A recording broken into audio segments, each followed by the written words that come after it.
Ladies and gentlemen, a conservative defender of our faith and values for over a decade in Washington and the next great governor of the great state of Indiana, please give a warm faith and freedom welcome to Congressman Mike Pence.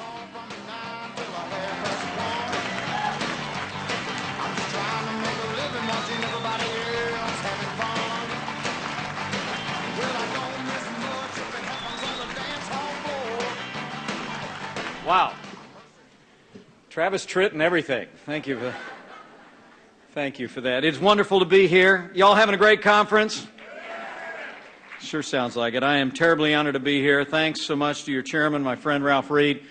Thanks to all of you for coming to Washington, D.C., where thanks to so much of your work around the country, in last year's election, we managed in the four corners of this country to end the era of Nancy Pelosi on Capitol Hill once and for all. But we have work to do, men and women. I want to talk to you for a few minutes about that work. And it's not just work in our nation's capital. And it's not just work in politics. And I want to share about it from my heart. I appreciate that rousing introduction and that rousing welcome. But I have to tell you, the only thing you really need to know about me, if we're just getting acquainted, is I'm the father of 3 teenagers. Yeah, right there. I've been married 26 years next week to my wonderful wife, Karen. And I like to be introduced as a Christian, a conservative, and a Republican in that order.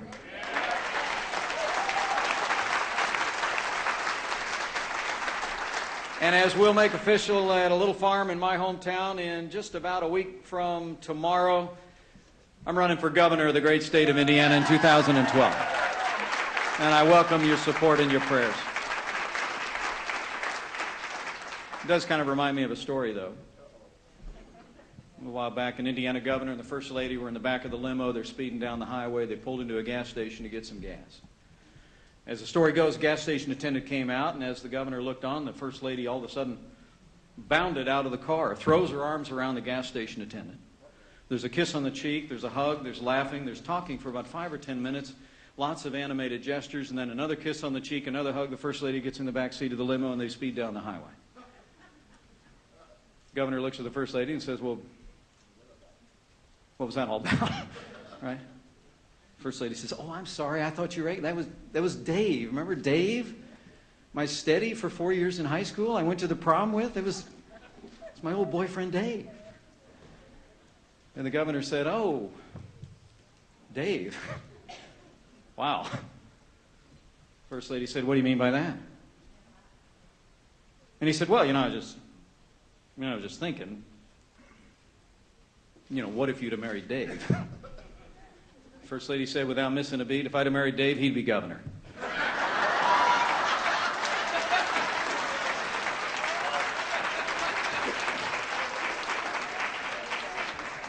Anyway, Mrs. Pence says hello, couldn't be here with me today.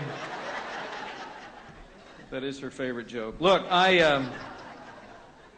you're here to make a difference.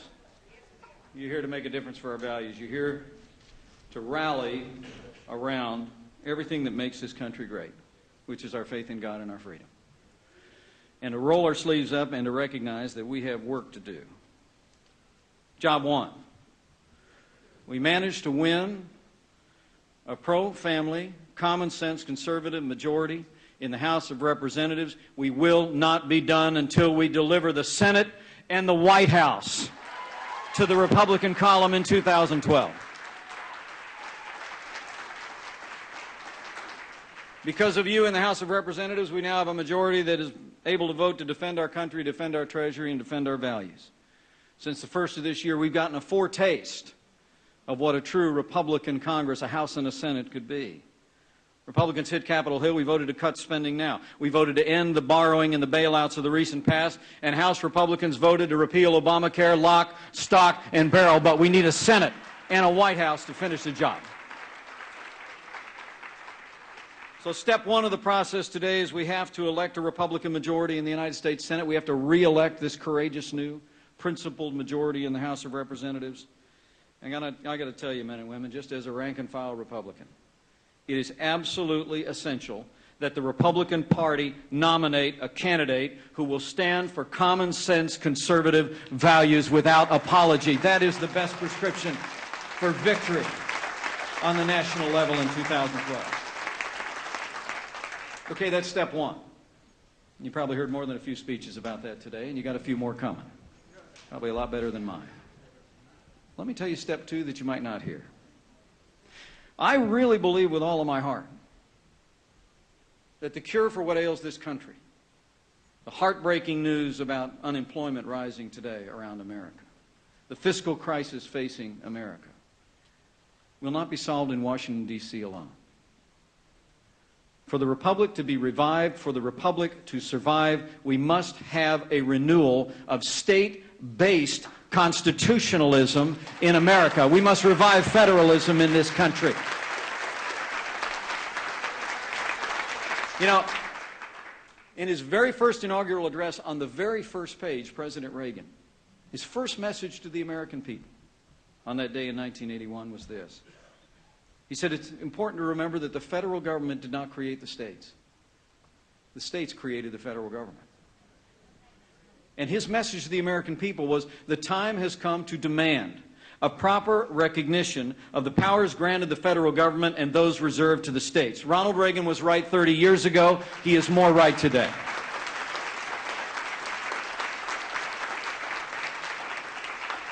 In fact, he would come to the Indiana General Assembly 1 year later in a speech that I believe is more relevant today than it was when he gave it in 1982. President Reagan unveiled before our state legislature what he called the new phase of the great American experiment, and it was federalism. President Reagan proposed that he would send 40 separate federal programs back to the states with all the resources and all the red tape associated with them.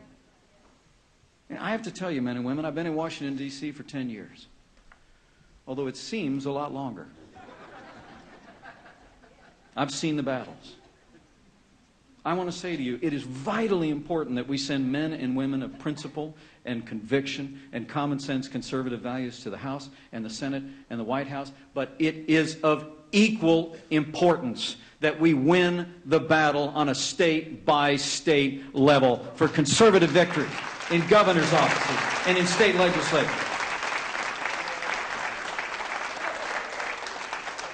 Reagan was right 30 years ago, and he's more right today. Think about it. I mean, the states were our past. They were forged from the wilderness. I believe with all of my heart the states are our future.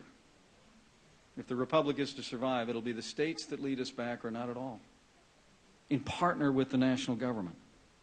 The great news is we see this happening. I call it the rise of the states.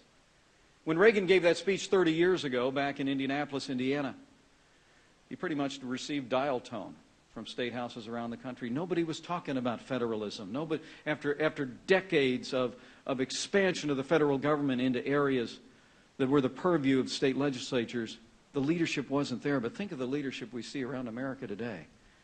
Names like Scott Walker and Christie and John Kasich and Mitch Daniels and Nikki Haley and Rick Perry. We see states rising up, asserting themselves on issues of energy independence, rejecting that cap-and-trade national energy tax. That fight was led by the states as much as it was led on the national level.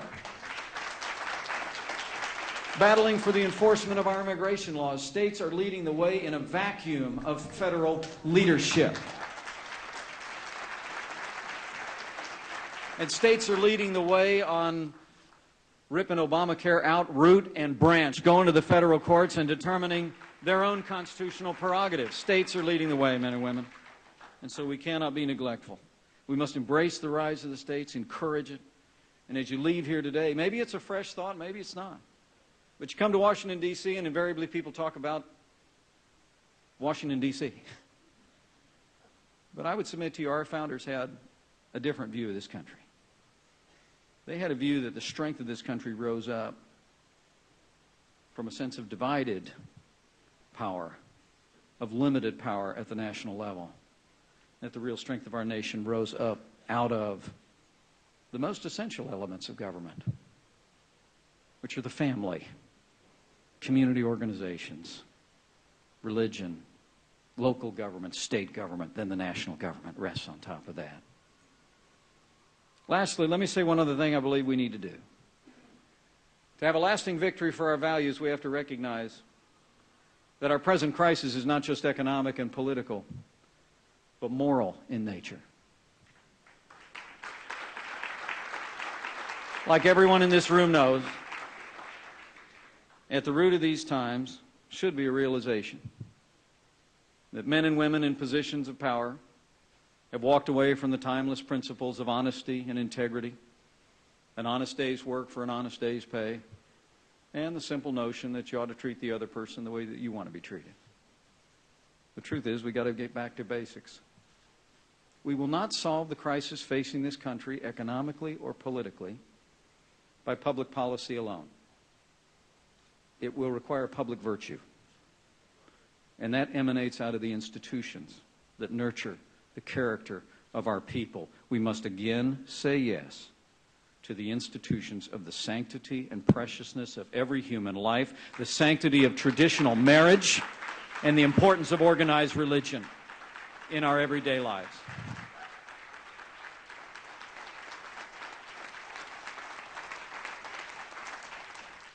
So to recap, keep the House, win the Senate, win the White House for common sense conservative leadership.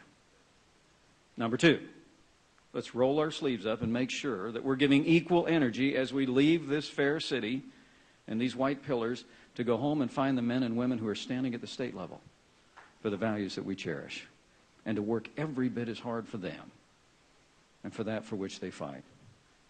And lastly, let us also, as we labor in the political world, as we give our time, our talent, and our treasure, let us not fail also to labor on our knees.